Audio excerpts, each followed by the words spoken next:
Adriana spotted the parking space at the exact moment. Her luck finally seemed ready to stop punishing her. It was the last legal spot on the street, a faded rectangle in Naples' Centro Storico, where traffic moved like an argument and parking was basically a blood sport. She had been circling for 20 minutes already, inching past scooters, delivery vans, and cars so badly double-parked they might as well have been abandoned. Her old Fiat 500 rattled beneath her hands, the engine giving that tired, uneven sputter she had learned to hear with dread. The check engine light still glowed on the dashboard like a tiny accusation. It had been on for 3 weeks because repairs cost money, and money was exactly what she did not have. She was late. Not harmlessly late. Contract cold disappear late. The meeting ahead of her mattered in the way only certain meetings do when your life is balanced on invoices, caffeine, and nerve. If it went well, it could mean real work for Adriana Romano Design, which sounded far more established than the truth. In reality, it was mostly Adriana, a portfolio bag, 4 hours of sleep, and a stubborn refusal to admit that building a business from nothing in Naples sometimes felt like trying to hold back the sea with bare hands. So when she saw the space, she did not hesitate. She tightened her grip on the wheel, hit the gas harder than her elderly Fiat deserved, and aimed straight for salvation. Because that spot was not just convenience, it was timing, dignity. One small thing going her way before she had to walk into a client meeting and sell competence she was only barely holding together. The city flashed around her in fragments as she moved. Narrow stone buildings, laundry lines strung over cramped streets, voices drifting from open windows, coffee and exhaust in the air, that very Naples combination of beauty and pressure. It would have been romantic if she had not been exhausted. Then she heard it, a deeper engine, smooth, expensive, predatory. The sound cut through the street noise with insulting confidence, and through her cracked windshield she saw a black Maserati gliding toward the exact same space from the opposite direction. Sleek, polished, immaculate in a way her Fiat could only resent on principle. The kind of car that did not hunt for parking so much as assume the city would make room. They reached the space almost together, both cars angling in nose to nose as if some invisible referee had just rung a bell. For one suspended second, neither moved. Adriana could see the driver through the glass. Dark hair, sunglasses, the kind of composed profile that had probably never worried about overdue bills or an engine dying at a red light. Even before he stepped out, she knew exactly what kind of man he was supposed to be. The kind who expected things to open for him. Roads, doors, people. And that, more than the car, more than the timing, more than the fact that she was running on stress and caffeine and pride, was what made something in her harden. No, not today. The man in the Maserati lifted one hand and motioned for her to back up, casual and absolute, as if the matter had already been decided. Adriana stared at him and pointed to her blinker, which had been flashing first. The gesture should have been enough. It was not. He motioned again, slower this time, with the patient air of a man accustomed to obedience. She did not move. This was her spot. She had seen it first, indicated first, and her tiny battered Fiat was already half-angled across it. There was no universe in which she was surrendering the one small victory she had managed to claw out of this morning to some wealthy stranger in a car worth more than her entire life savings. The driver's door opened. He unfolded from the Maserati with smooth, unhurried grace, tall and broad-shouldered in a dark gray suit that looked tailored rather than bought. He closed the door with one controlled motion and walked toward her car. Nothing rushed in him. That was what made him imposing. Not visible anger, certainty. He moved like a man who had never spent much time being denied. Up close, through the imperfect glass, he was even more striking. Dark hair, clean, severe lines, expensive sunglasses, a face polished enough to be dangerous. Adriana had the absurd thought that he looked like he belonged in an advertisement for luxury, watches, or sin. Instead, he was rapping his knuckles against her window while she sat there with both hands on the wheel, and her heartbeat climbing. He clearly expected the window to come all the way down. Adriana lowered it by about 3 centimeters. Just enough. Yes? She asked, her voice far sweeter than she felt. He looked at the narrow opening, then at her face. You are in my spot. His voice was deep and smooth, carrying the kind of cultured Neapolitan accent that suggested wealthier districts and fewer financial emergencies. He did not raise it. Men like him were probably obeyed, long before they ever needed to shout. Adriana kept her expression calm. Actually, I'm in my spot. I saw it first. I indicated first. My car is currently occupying it. That makes it mine. One dark eyebrow lifted above the edge of his sunglasses. He looked genuinely surprised, not angry yet. Surprised, as if reality had briefly forgotten its assignment. Completely serious. And if you'll excuse me, I'm late for a meeting. She eased her foot off the brake, trying to inch forward and straighten into the space, but his hand came down on the hood of her Fiat before she could finish. The gesture was not violent. Somehow that made it more effective, firm, final, a line drawn in metal and nerve. Adriana froze. Every muscle in her body tightened. He leaned just enough to make the point unmistakable. I will give you one more chance to reconsider, he said, his mouth shifting into something that was not quite a smile and not quite a threat. I am a busy man. I do not have time for parking negotiations. Move your car. The answer left her before common sense could catch it. He repeated it as if the concept itself offended him. No, no, she said again, and now that the word was out, it settled inside her with strange force. Maybe it was the lack of sleep, maybe the stress, maybe the fact that she had spent too many months fighting quietly for every progress, while men with money and certainty moved through the world, as if inconvenience only happened to other people. Whatever the reason, she could not make herself back down. This is my parking spot, she said. Find another one. Then I guess you'll have to park somewhere else. There's a garage near Via Toledo, 2 blocks away. I'm sure they'll be thrilled to accommodate the Maserati. That landed. She saw it in the tight movement of his jaw, the brief jump of muscle beneath his skin. For one charged second she thought he might snap, might turn cold or threatening in the blunt way powerful men sometimes did when they were challenged in public. Instead, he laughed. Not polite amusement. Real laughter, low at first and then fuller, his shoulders shifting with it as if she had just delivered the most entertaining insult he had heard in months. He slid his sunglasses down and finally let her see his eyes. Dark brown, almost black, sharp with intelligence and something else she could not name yet. The space between them suddenly felt smaller than a few inches of open window should have allowed. You have no idea who I am, do you? He asked. Adriana stared back at him, pulse still kicking. I don't care who you are. You could be the mayor of Naples, and you would still have to find your own parking spot. That made his smile sharpen. The mayor definitely would have to. But I am not the mayor. He let the pause sit there, and in that pause, Adriana had the first prickling sense that she had stepped into something larger than a ridiculous street argument. He said the name like it should settle everything. Adriana looked at him blankly for half a breath, then said, "Congratulations." That delighted him. She saw it flare across his face, quick and dangerous and almost boyish, despite the control in the rest of him. Most people in this city would. He straightened, slipping one hand into the pocket of that flawless suit jacket. Carlo Ferretti. I own the building you're parked in front of, the restaurant on the corner, and roughly 40% of the commercial real estate in the Centro Storico. That sent something cold down Adriana's spine. Because yes, she knew the name then. Not from social circles or business lunches or any world she belonged to, but from whispers. Ferretti, old money tangled with newer power. Interests that ranged from respectable freight transport to things people discussed only in careful, vague tones. Carlo Ferretti was supposed to be the youngest and most ruthless of 3 brothers, the one who expanded the family empire while keeping a reputation for brilliance and danger, and she had just told him to park in a garage 2 blocks away. Still, surrender would have felt worse. Well, she said, forcing composure, that's very impressive, but it doesn't change the fact that I was here first. His grin widened. Most people realize who I am, apologize immediately, and move their car. You are doubling down. He studied her face, then her battered Fiat, then the portfolio bag on the passenger seat. That is either incredibly brave or incredibly stupid. Probably both, she admitted. But I'm still not moving. He glanced at the bag again. Adriana Romano design, he read. You're heading to a meeting. She gave the smallest nod. An important one, potentially, if I get there before they give up on me. And you would risk angering me, he said evenly. Someone you now know owns a large part of this neighborhood over a parking spot.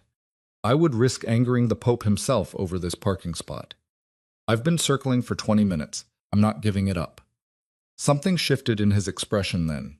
The amusement stayed, but it sharpened into interest, not irritation anymore. Curiosity. What is your name? He asked. Because I like knowing the names of people who impress me. And you have impressed. Not many people tell me no. Even fewer do it twice. Adriana Romano. He repeated it more slowly, as if testing how it sounded. Well, Adriana Romano, you've put me in an interesting position. I could have your car towed. I could make one phone call and have parking enforcement here in minutes. I could make your life very difficult. Her heart hammered, but she kept her face calm. You could, but you won't. One brow lifted again. Won't I? And what makes you so sure? Because you're enjoying this too much, she said. Then, because she was already committed, she pointed gently at his face.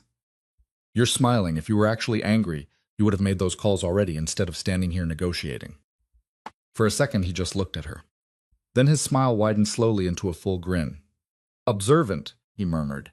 He reached for his phone, said something brief she couldn't fully hear, and then stepped back from the Fiat, not defeated. Never that. Simply adapting. That somehow felt more dangerous than a temper would have. Adriana did not trust it. Not entirely. But she seized the chance, straightened the Fiat, and parked properly before he could change his mind.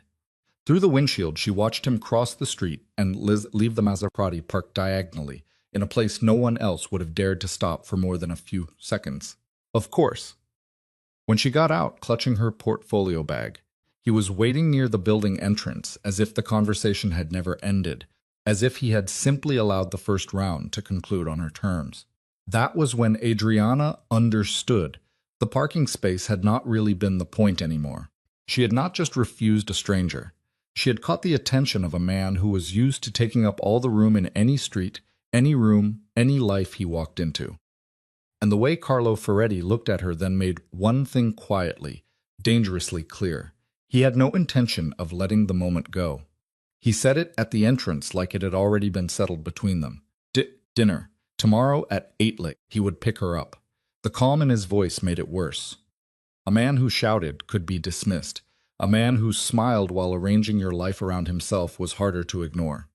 Adriana finally pushed open the Fiat's door and stepped out with her portfolio pressed tight against her ribs. She should have gone inside immediately. She was late. Her car was still crooked in the space. And the meeting upstairs could decide whether the next 3 months of her life became manageable or impossible. But Carlo Ferretti stood there, as if the street belonged to him, and somehow the air between them felt charged. I'm not having dinner with you, she said. He turned fully toward her, sunglasses in one hand, dark eyes unobstructed now, broad shoulders, expensive suit, that infuriating composure. He looked amused, but underneath it was something more unsettling than arrogance. Certainty. Yes, you are. No. Her anger finally caught up with the shock. I don't know you. A faint smile touched his mouth. That is easily solved. Then, with that lazy precision that made every word feel chosen, he added, tomorrow at 8. Stubborn girl. She gave a short, incredulous laugh. You cannot be serious. He didn't move closer. He didn't raise his voice. He just stood there like a man who had spent his whole life watching resistance collapse in the end. Listen carefully, she said. This conversation is over. You do not get to order me to dinner because we argued over a parking space. His gaze stayed on her face, intent, almost analytical. It was not only the parking space. The answer landed too cleanly. Because he was right, and she hated that he was right. Somewhere between the blinker and the argument, and the way neither of them had backed down, the moment had become something else. She tightened her grip on the portfolio. I'm late for work. Then go to your meeting. His eyes flicked to the building and back to her. And while you are there, I will find out where you live, where you work, and who you are meeting. Tomorrow evening I will arrive at your door, and you will come with me. For a beat, she only stared. Then, cold anger cut straight through the heat he kept stirring in her. That is stalking.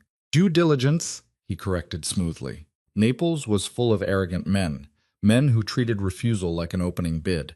But Carlo was different in the most disturbing way. He was quiet, controlled. He spoke like someone who moved pieces on a board and expected the world to rearrange itself. And still he was smiling. She said, You're insane if you think I'm going anywhere with you. Maybe. His voice stayed maddeningly calm. But you were exhausted when I found you. Angry, running on caffeine and pride. His glance touched the cracked windshield of her Fiat, then returned to her. Now you are furious, wide awake, and very much alive. That hit too close. It felt as if he had looked straight through the surface of her day and found the part she kept hidden, the fatigue, the strain, the brittle pride that kept her moving. She recovered fast, because she had to. Then he gave her one last deliberate look and disappeared into the building. Just like that. Adriana stood beside her sputtering Fiat with the heat of the street pressing against her skin, the smell of exhaust and old stone all around her, and her heartbeat still annoyingly uneven. She wanted to call him every name he deserved. Instead, she dragged the car fully into place, locked it, and walked into the converted palazzo, with her face arranged into something close to professional composure.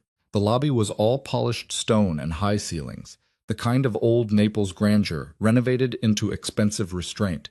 The receptionist informed her the clients were already waiting. Of course they were.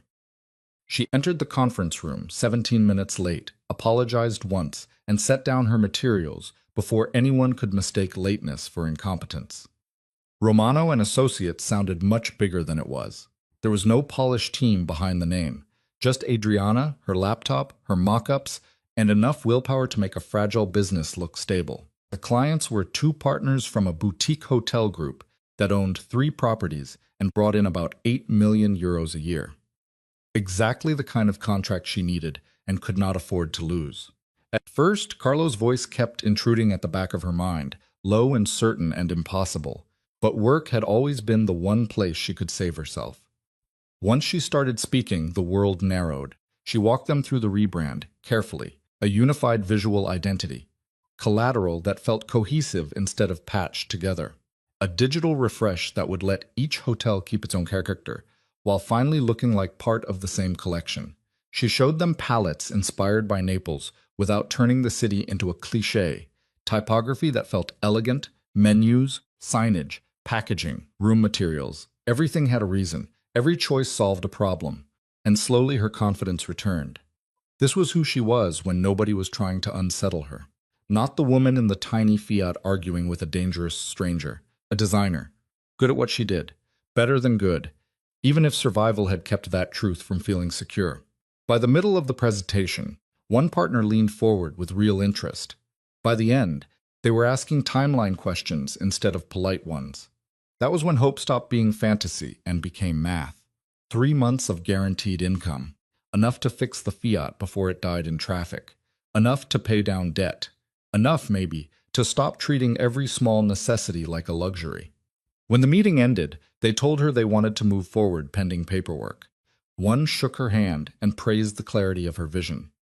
The other asked if she could begin next week. For a few bright seconds, relief was all she felt. Pure private pride. Then her phone vibrated. Unknown number. She almost ignored it. Almost. But something in her stomach tightened before she even opened the message, as if her body had already learned him. 17 minutes late, but worth the wait. The boutique hotel people were smarter than I expected. Congratulations, Adriana Romano. The corridor seemed to tilt. He knew. Not just that she had a meeting, or where. He knew how late she had been, who the clients were, and enough to make the compliment feel like surveillance dressed in good manners. Another message appeared before she could think. Tomorrow, 8:00.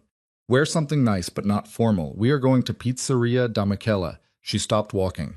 Around her, doors opened and closed. Footsteps crossed marble. Voices echoed softly through the hall. Ordinary sounds. Safe sounds. But fear still slipped in, thin and sharp, because the man from the street was now somehow inside the architecture of her day. She typed back before she could stop herself. This isn't romantic. It's invasive. His reply came almost immediately. And yet you answered. Heat rushed to her face, anger and humiliation tangled together. She wanted to throw the phone. Instead, she typed, harder this time. Lose my number. His response arrived before she had even lowered the device. I don't think so. Then another. Tomorrow, 8:00. Pizzeria da Michele. Wear something that suits your attitude. And then the one that made her go still. I know you live near Via San Gregorio Armeno. I'll manage the rest. For a second, she just stared at the screen. He had said he would find out where she lived, and apparently he had not been exaggerating.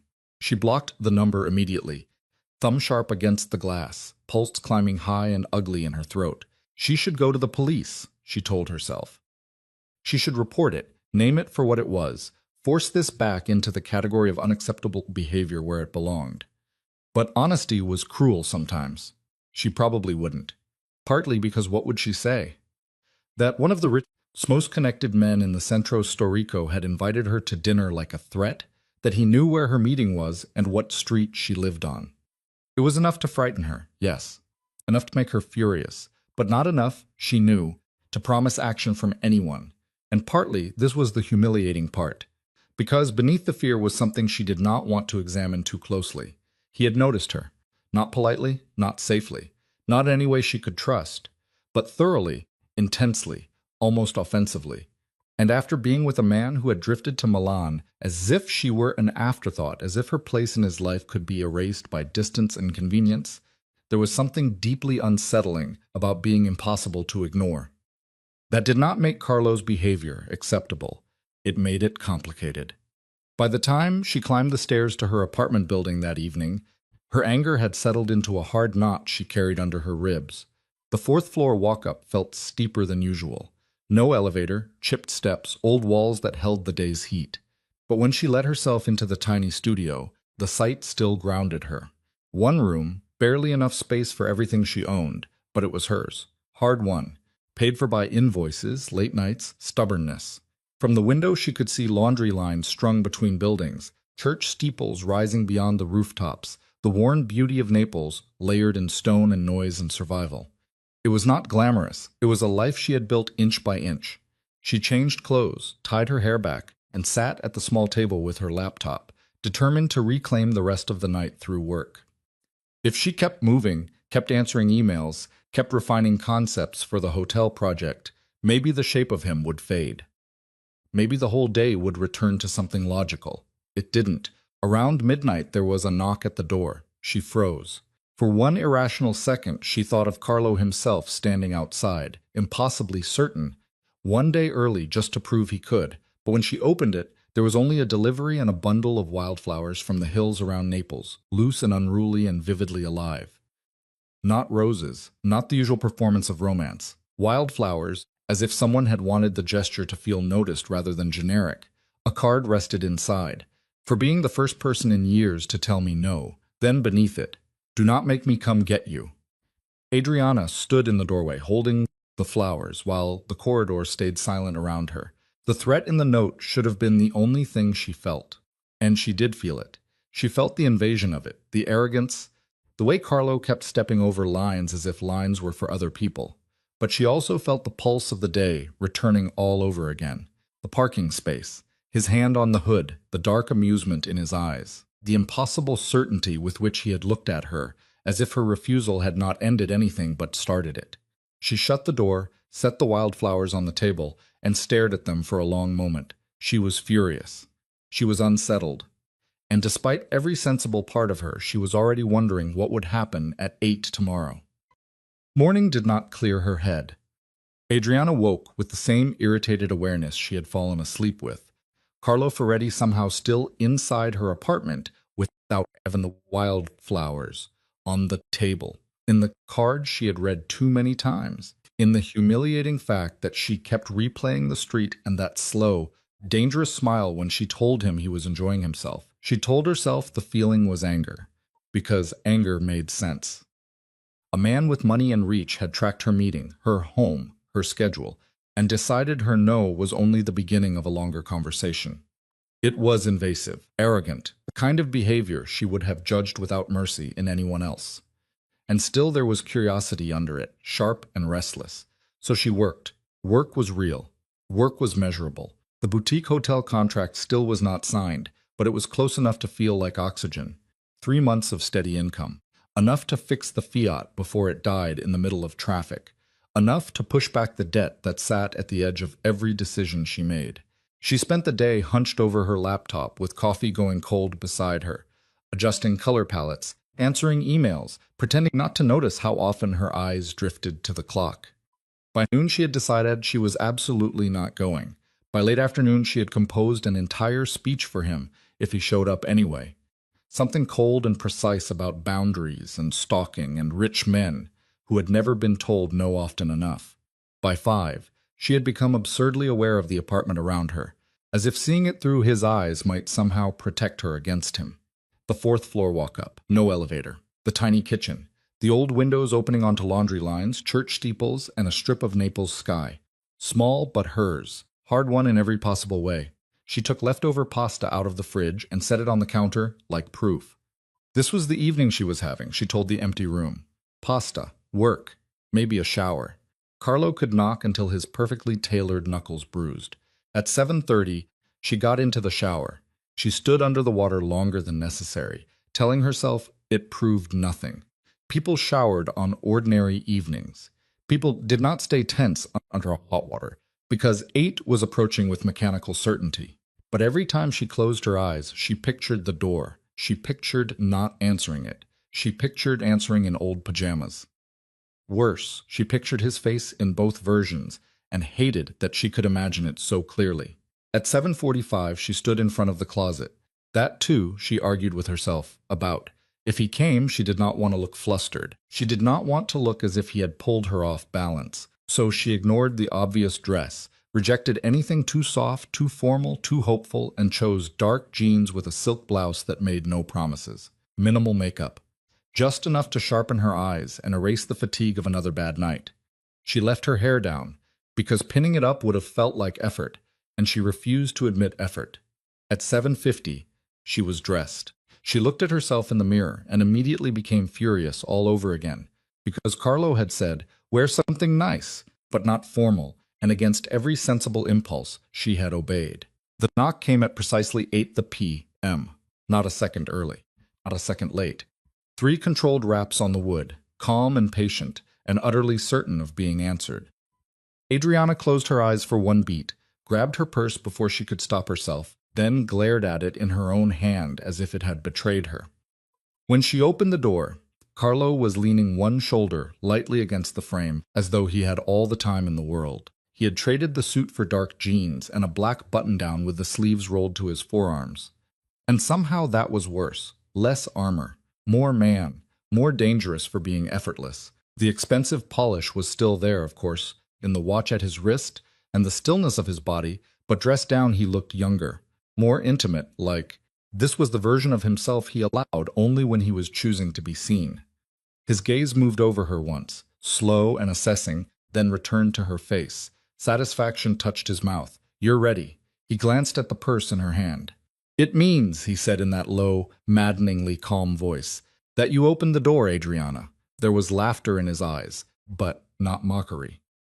He seemed almost pleased by the theater of her resistance, as if he understood her pride needed the words even when her body had already chosen motion. He did not step inside. He did not touch her. He simply waited. You're very sure of yourself, she said. The bluntness of it should have irritated her more than it did. She folded her arms.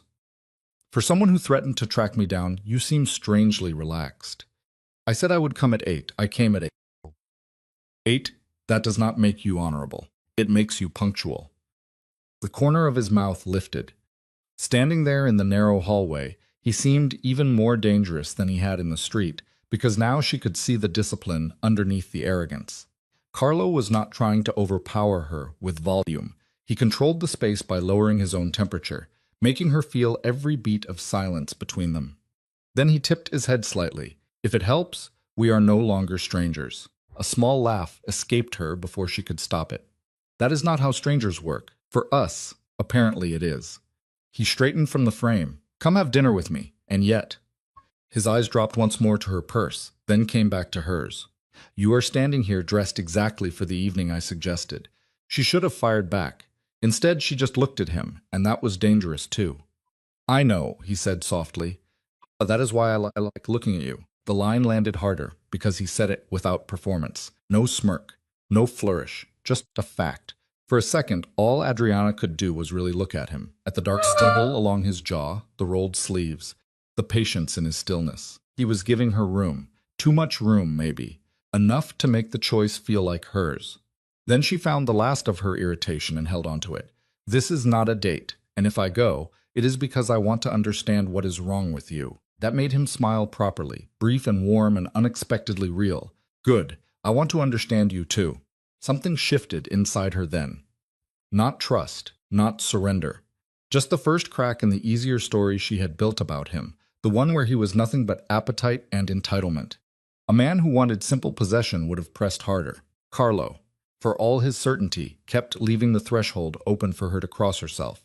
It mattered. He stepped back at last, giving her space to lock up. "Come on," he said. "I'm taking you to the best pizza in Naples." She had expected somewhere polished and exclusive, somewhere his name would cut through the room like a knife. Pizza unsettled her more. It felt almost careful.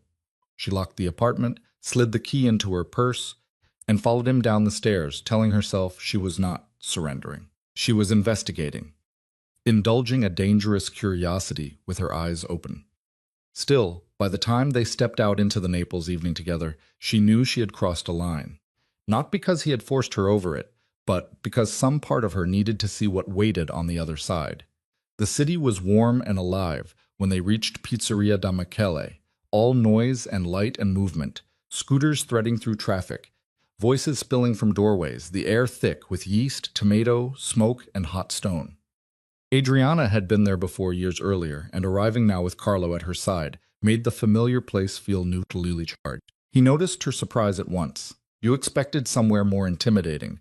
I expected white tablecloths and men pretending not to stare. I could have done that." His tone was dry, but I wanted pizza. "No." His eyes held hers for a beat. "I also wanted to see what you would do if I took you somewhere ordinary." She should have bristled. Instead, she found herself studying him again. "Do you test everyone like this?" Inside, the restaurant was crowded and loud in the way only a beloved place could be. Heat rolled from the ovens. Plates clattered. People ate shoulder to shoulder. Nothing about it matched the image of the man beside her, except his confidence moving through it. He did not need luxury to remind the room who he was. He carried authority with him. Yet with her, he seemed to be setting some of it down. They sat, and for the first time since he had appeared in her life, the tension changed shape. It did not disappear. If anything, it deepened. But now it had room for conversation. "You still think this is stalking," he said. "I came because I wanted to understand why a man who can have anything he wants became fixated on a woman over a parking space." Her pulse gave an annoying, traitorous beat. "Then what was it about?" He looked at her for a moment before answering, as if deciding how much truth to offer. "You did not move." The simplicity of it unsettled her more than another threat would have. He was not talking about the Fiat anymore. He was talking about her pride, her refusal. The part of her that had spent years fighting for every small piece of ground and had no intention of giving one up just because a powerful man expected it. So she pushed the focus back onto him. "You're not used to hearing no." That quieted something in her. Not fear, not fully, but the need to keep every wall standing at full height. Around them, Naples kept moving, loud and warm and ordinary, and that made the strangeness of the moment feel sharper. Carlo Ferretti could have taken her somewhere designed to impress her. Instead, he had brought her here for pizza and selective honesty, as if he wanted her to see that beneath the money and power and threat, there was also intention. Adriana did not trust him yet. She was not foolish enough for that. But sitting across from him in the heat and noise, she understood why she had opened the door. She wanted to know what he would become if he stopped treating her resistance like a child challenge and started treating it like something worth protecting. What unsettled Adriana most after that first dinner was not Carlo's arrogance. She had expected that. It was the discipline under it. He did not crowd her when they left the pizzeria. He did not touch her as if the evening had bought him access. He only walked beside her through the Naples night with that same quiet, dangerous composure, and the city adjusted around him. Not dramatically. That was the unsettling part. A waiter stepped aside before Carlo reached the doorway. A man on a scooter killed his engine and lowered his eyes. Two businessmen outside a cafe stopped laughing long enough to greet him with the careful respect people saved for someone who could help them, ruin them, or both. Carlo acknowledged each of them with the smallest nod, never slowing, never performing. His power was not theatrical. It was habit. After that, Adriana began to understand his world in fragments. He never sat her down and explained himself, and she would not have believed him if he had. Instead, she caught pieces in the spaces between them. A phone call taken outside her design office, his voice low and even as he discussed shipments and contracts. A black car waiting at the curb more than once, Not for show, but because his life seemed built around readiness. The way restaurant owners appeared at his table personally, smiling a little too hard. Ferretti, old money, new power, businesses respectable enough for letterhead, and others discussed in that careful Naples way, with lowered voices and unfinished sentences. Then she met the brothers. She had gone to the building in the Centro Storico to drop revised branding samples for a tenant Carlo insisted could become a real client. In the courtyard, under faded stone and echoing footsteps, she found him with two men who looked enough like him to erase doubt. One was older, broad and still, with the heavy patience of someone long accustomed to command. The other smiled more easily, but not kindly. Carlo stood between them in a dark suit, one hand in his pocket, his face unreadable. Whatever disagreement was happening lived in the stillness around him. He did not need to raise his voice. When he saw Adriana at the archway, something in his expression shifted at once. Not soft exactly, more contained, more private. He crossed to her before either brother could, took the portfolio from her hand as if it were the most natural thing in the world, and introduced her with maddening calm. Just Adriana. No explanation, no category. But the older brother looked at her with blunt calculation, and the other with immediate curiosity, as if both were trying to understand what kind of woman had interrupted family business simply by arriving.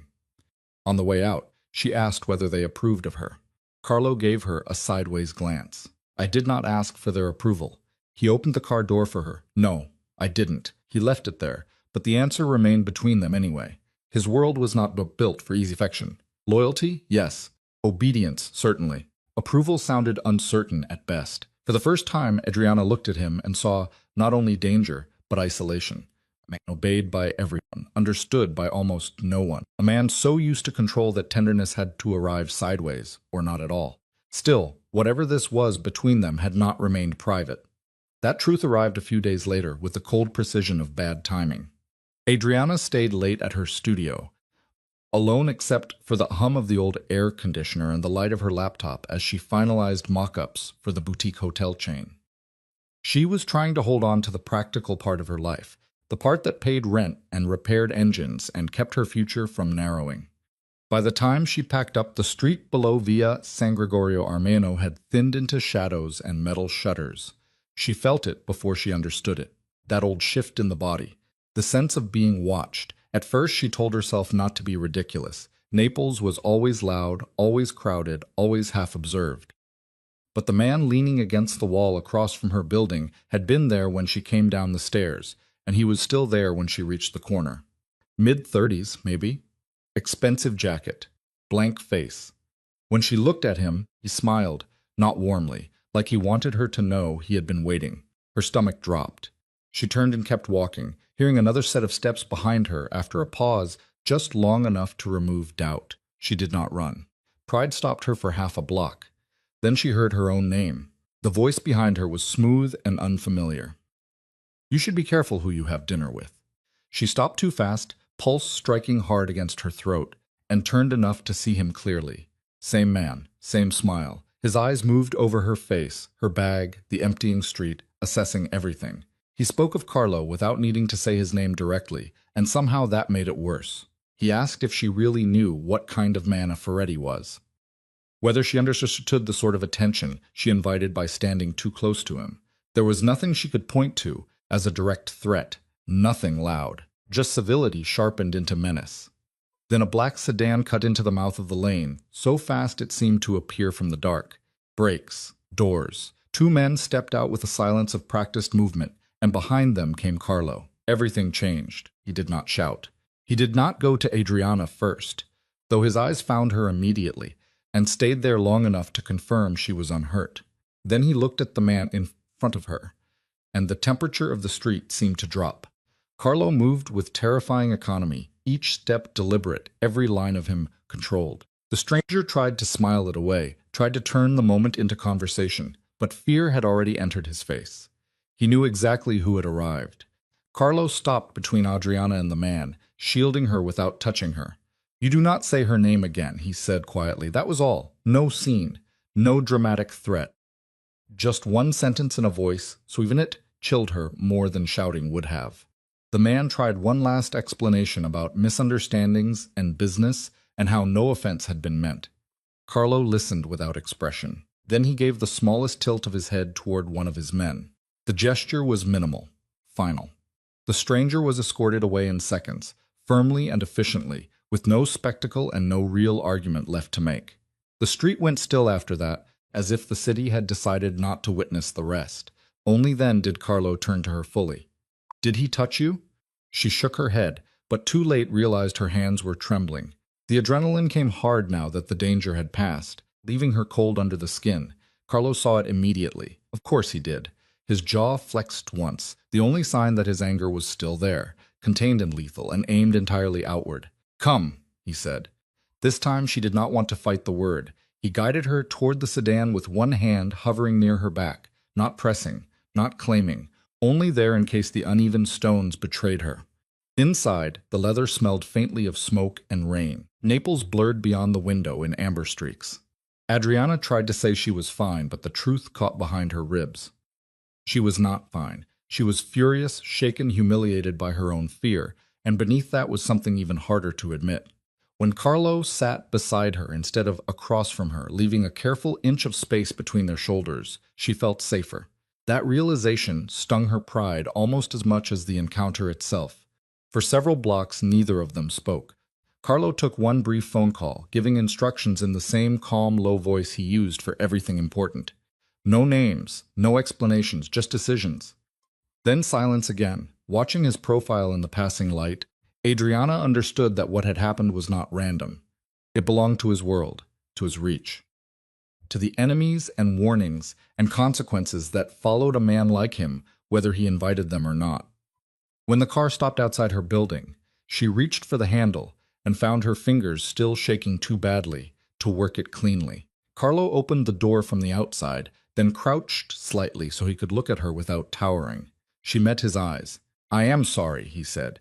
The words landed harder than she expected, not because they erased anything. They didn't. But because he said them like a man who did not apologize often and had decided this mattered enough to do it anyway. No excuse, no deflection. "He was there because of you," she said, her voice thinner than she wanted. "Yes," Carlo answered. He did not insult her with a lie. She should have argued. She should have said she did not want promises built on surveillance and dark cars and men who appeared when called. Instead, she sat there listening to distant church bells and the faint buzz of a scooter farther down the street, and all she could think was how quickly fear had rearranged her. When that man had said her name, the street had turned strange beneath her feet. When Carlo stepped out of the car, it had turned solid again. That was the part she could not explain away. He was the danger. He was also the first thing that had made her feel safe from it. And somewhere inside that contradiction, quiet and deeply unwelcome, trust began. Trust had begun in the worst possible place, inside shock and adrenaline, inside the ugly fact that the man most capable of frightening Adriana had also been the one who made the world stop closing in. She knew that. She hated that she knew it. So she did not soften after he protected her. She did not let gratitude turn into surrender.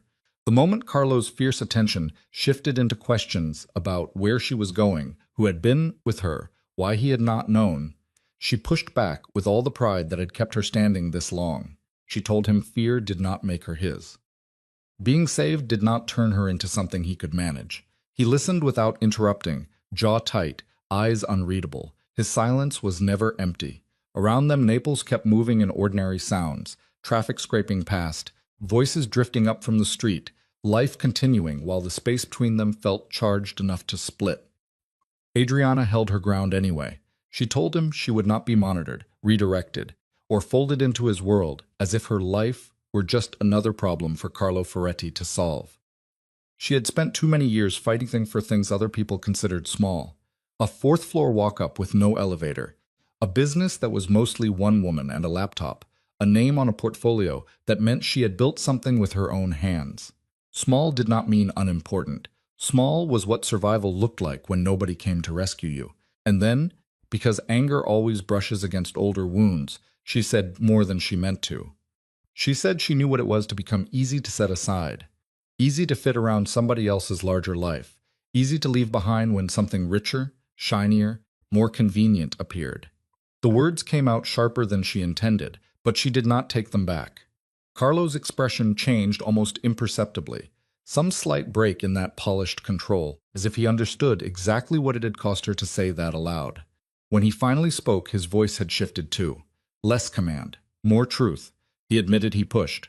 Control, he said, was the language he had learned early, the one that kept damage contained and kept people breathing. With his family name, weakness did not stay private. Weakness drew attention. It invited pressure. He did not give her a neat apology. He was not a neat man, but he gave her something rarer. He let her see the logic underneath the behavior. People obeyed him, he said, because disobedience in his world often carried consequences before anyone even noticed them. She was the only person who had seen the threat around him and still argued over a parking space, as if he were just another man ruining her morning. There was disbelief in that, and something warmer. Adriana still did not let him off easily. She asked about the secrets everyone in Naples spoke around in lowered voices, the parts of the Ferretti Empire described only in half-sentences. She asked how he could expect trust after finding her apartment, her work, her schedule, then acting wounded when she questioned what he wanted from her. Carlo gave one of those brief, almost smiles that vanished as soon as it appeared. He said he did not expect trust all at once. He knew he had not earned it. Then, after a pause she could actually feel, he said he wanted to. That landed harder than it should have. By the time the argument burned down, they were sitting close in a silence that no longer felt like a weapon. The city beyond the windows had softened into evening sounds, lower now, less frantic. Adriana could hear her own breathing again. Carlo was near enough that she could feel his warmth, but he did not crowd her. He did not reach for her immediately.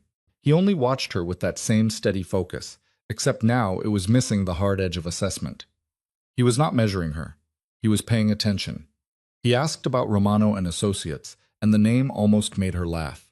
It sounded polished, established, as if there were offices and assistants somewhere instead of one woman, one laptop, too much caffeine, and a battered Fiat with a check engine light that had practically become part of the dashboard. But she told him all of it. She told him what it meant to build a life invoice by invoice, to count relief in repaired brakes and rent covered and one more month bought. She told him how exhausting it was to arrive at meetings looking composed when one contract could mean food, debt, repairs, breathing room. 3 months of guaranteed income from the boutique hotel project had felt less like success than oxygen. He listened the whole way through. No interruption, no smugness, no immediate offer to fix it with money and make her feel small. That, more than his power, unsettled her. So she asked what his power had ever really given him. Not the rehearsed answer, the truth. For a long moment he said nothing. His gaze shifted, not away from her exactly, but inward, as if he were walking somewhere in himself he usually kept locked. When he answered, his voice was lower, quieter. Power, he said, bought silence before betrayal. It bought obedience that looked like loyalty from a distance. It made rooms orderly and lives efficient, but honesty rare. There was no self-pity in it. Just a man cataloging damage with brutal precision, youngest and most ruthless. That was the version of Carlo Naples knew. Sitting beside him, Adriana began to understand the cost of becoming that version. If he moved first, controlled first, anticipated threats before they formed. It was because hesitation had probably been punished out of him long ago. A reputation like his protected him. It also trapped him. Looking at him then, she saw something she had not expected beneath the dangerous name, the expensive suits, the effortless authority. Not softness exactly. He was still too controlled for that. But loneliness, yes, a very disciplined loneliness. Something inside her eased in response. Not surrender, not blind trust, just recognition. And Carlo seemed to feel it too. The way he looked at her changed. She was no longer only the stubborn girl from the parking space, the woman who fascinated him because she would not bend. He looked at her, as if he understood what her pride was made of now. How many ordinary humiliations a woman had to survive before independence stopped being a preference and became bone-deep necessity. When he finally touched her, it was almost careful enough to hurt. His hand came over hers and stayed there, warm still, no pressure beyond the contact itself. He gave her room to pull away. She did not. Adriana looked down at their hands and felt that strange, delicate fear that comes when wanting begins to matter more than winning. Carlo did not use the moment to push for anything. He left it exactly where it was. That restraint reached her more deeply than any declaration could have. In the quiet, she admitted she was not only afraid of his world. She was afraid of how fast he had started to matter inside hers. His thumb moved once against her skin, barely there, but tender enough to undo her. Neither of them rushed to fill the silence after that. They just sat with the truth of what had changed. That was the hinge. The point where obsession began turning into choice, though neither of them named it yet. The point where being pursued stopped feeling only invasive and started, against all logic, to feel like being seen clearly and stayed with anyway. Which was exactly why the next shift cut so deep. The pressure around Carlo's life, the thing that had been humming under every dinner, every half answer, every room that changed when he entered it, finally came too close to ignore.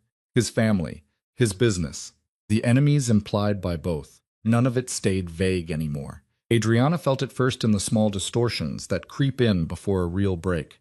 Plans changed at the last minute. Men near Carlo watched her too carefully. In certain rooms, conversation thinned the instant she stepped in beside him, and the glances that landed on her were no longer curious.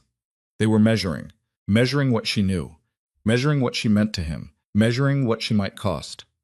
At the same time, Carlo became harder to reach in the exact way that hurt most. Messages sat unanswered. Explanations came late and too spare. Adriana knew enough by then to understand that danger was real. She knew his life had sharp edges she had only begun to see. But knowledge did not soften the old wound it pressed on. Fear tangled with humiliation until she could no longer separate them. It began to feel horribly familiar, that creeping suspicion that she had once again mistaken intensity for importance, that she had let herself be pulled close, only to become secondary the moment the heavier machinery of a powerful man's life started moving. So when she confronted him, it went wrong almost immediately. She did not accuse him of lying. That would have been easier. What she accused him of was worse, because it was truer. She told him he made her feel incidental while insisting she mattered, that he pulled her close with one hand and shut her out with the other. Carlo took the words very still, too still. His face closed the way it always did, when hurt collided with control and control won by habit. He said there were things he could not explain yet. She heard only the could not, heard every old abandonment inside it. She asked whether she was supposed to wait quietly at the edge of his life and call that trust. The silence that followed was thick enough to taste, and then came the part that cut deepest. He did not try to stop her when she pulled away. Not because he did not care. She could see care in the hard line of his mouth, in the way his hands flexed once at his sides, as if he were physically holding himself in place. But he let her go. Maybe because he too force would only prove her right. Maybe because, for the first time, he understood that if he wanted anything real from her, it could not be cornered into staying. It had to be chosen. It hurt anyway. Adriana walked away with anger burning hot under her skin and shame sitting even lower, heavier. Pride kept her moving. Fear kept her from turning back, but beneath both was the truth she could no longer outrun. Carlo had become dangerous to her in the one way no enemy ever could be, not because he had the power to ruin her life, because he had the power to matter enough to break her heart. That was the hinge of it, not just danger, choice. And this time, the next move had to answer the difference between the two. What happened after that was not loud. It was colder than loud, cleaner. Carlo did not storm through the problem or hide her behind more polished omissions. He moved with that same frightening precision that had always defined him, and everyone around him seemed to understand before Adriana did that something fundamental had shifted. Calls were answered on the first ring. Doors opened before he reached them. Men who usually spoke around him went quiet and waited. Whatever had been pressing in from the edges of his world, through family, business, and the danger attached to wanting a man like Carlo Ferretti, had finally crossed a line. And this time, he did not decide for her in secret. He came to her directly. There was strain in his face she had learned to recognize by then, not fear for himself, never that, but fear for her. It sharpened him, roughened the edges of his control without breaking it. He told her what had happened, what lines had been crossed, and what he was going to do next to end it. No careful half-truths, no elegant withholding disguised as protection. He gave her enough truth for it to matter. That was the difference. Adriana listened with her arms folded at first, like if she kept her body braced, her heart might follow. She was still angry, still proud, still the same woman who had fought too hard for every scrap of independence to become a decorative afterthought in someone else's dangerous life. Naples had taught her that dignity lived in inches, a legal parking space, rent paid on time, a fourth-floor door that locked, the right to say no and have that no mean something. Carlo had collided with that instinct the first day he blocked her exit and looked at her as if her refusal fascinated him. Now he stood in front of her and offered something he had not truly offered before. Choice. If she wanted to walk away, he said, he would make sure she stayed safe and untouched by whatever came next. If she stayed, he would not shut her out again. He would deal with his family, his enemies, and the consequences of his name in the open. And he would do it understanding that she was not a possession he had claimed. She was the woman he had chosen. The words landed hard because he did not soften them with charm. Carlo was not a man built for pleading. Even now his voice remained low, precise, almost controlled enough to hide the risk in it. Almost. But Adriana heard what was underneath anyway. He was asking. Maybe for the first time in his life. She looked at him for a long moment, at the man who had first smiled at her through a cracked windshield, like she was a problem he might enjoy solving, at the man who had unsettled her, angered her, followed too closely, protected too fiercely, and then, piece by piece, let her see the isolation beneath all that power. People feared him, people obeyed him. Very few, she suspected, ever saw the part of him that listened with his full attention and remembered what mattered. The wildflowers from the hills around Naples, the knock at precisely 8 p.m., the choice of pizza over spectacle because he understood that intimacy came easier over something simple, hot, familiar. She had seen his danger. She had also seen his restraint. And in a man like Carlo, restraint meant more than any easy tenderness ever could. So, when Adriana stepped toward him, it was not surrender in any frightened sense. It was a decision, a hard, conscious one made with open eyes. She moved close enough to feel the heat of him, close enough to hear the change in his breathing when he realized she was not stepping back. Her hand rose to his jaw, steady even with the tremor lower in her body. Yes, yes, she was staying. Yes, she knew what his world was capable of. Yes, she was still angry and probably would be again. But she was done pretending what stood between them was only danger, or obsession, or the memory of a man in a black Maserati ordering dinner like fate could be scheduled. Somewhere in all that pressure and silence and protection, he had become the place her fear quieted, the place her pride did not have to disappear in order to be loved. Carlo closed his eyes for one brief second at her answer, and that nearly undid her. Relief looked strange on him, almost foreign.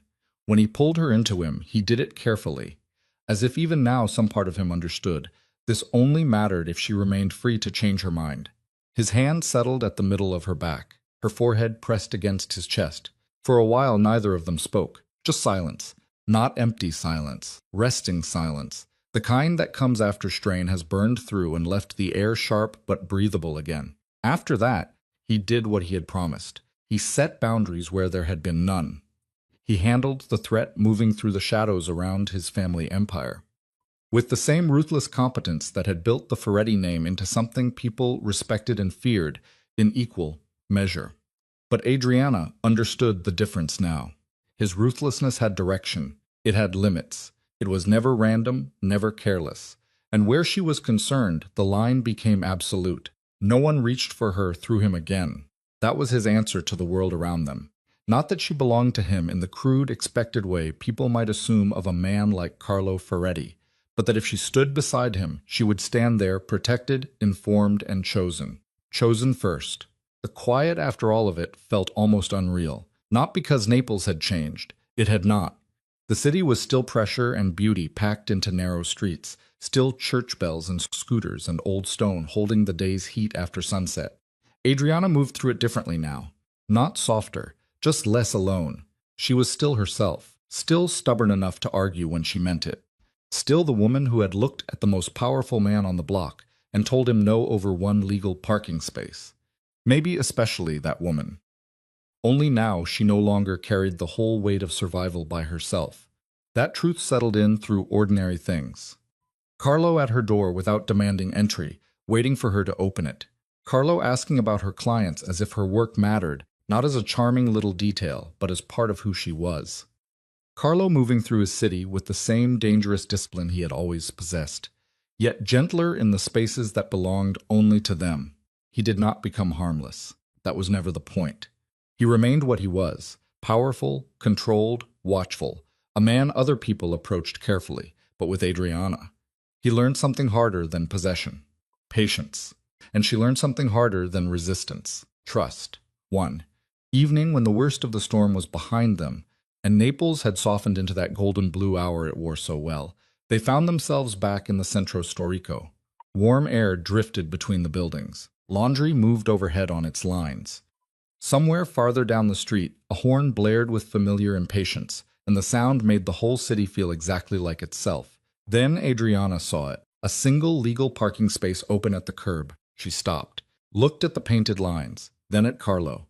For one suspended beat, his mouth curved with the same dangerous amusement she had met on that first day. Older now, quieter, but unmistakable. His gaze flicked from the space to her face, and she knew he was remembering it too. The cracked windshield, the 3-centimeter gap in her window, her blinker flashing first, his hand on the hood. Dinner, tomorrow at 8 Clay. Stubborn girl, the whole impossible beginning of them. Adriana laughed first, low and helpless, and a little disbelieving, because of course life would circle back like this.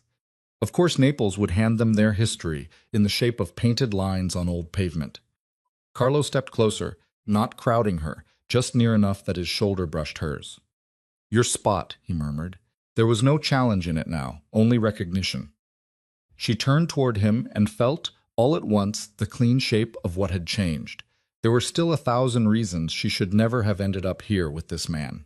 On paper, none of it made sense. In the private arithmetic of fear and safety and being fully seen, it made perfect sense. He had met her when she was exhausted, overworked, worried about money, and refusing to lose one more small thing. He had seen that refusal and, instead of crushing it, fallen for it. That was what mattered in the end. Not that he was powerful enough to take space, that he had learned to make room. So she leaned into him, easy now, and let herself feel what had taken so long to earn. Belonging without erasure. Protection without imprisonment. Love without having to beg for it or make herself smaller to keep it. Carlo's hand found hers and held on, not like a man claiming victory, but like a man still a little astonished by his own luck. Then they kept walking through Naples together, past old stone and narrow doorways, and the noise of evening gathering around them. And for the first time since that ridiculous, fateful fight at the curb, Adriana no longer felt like she had to battle alone for every inch of space in the world.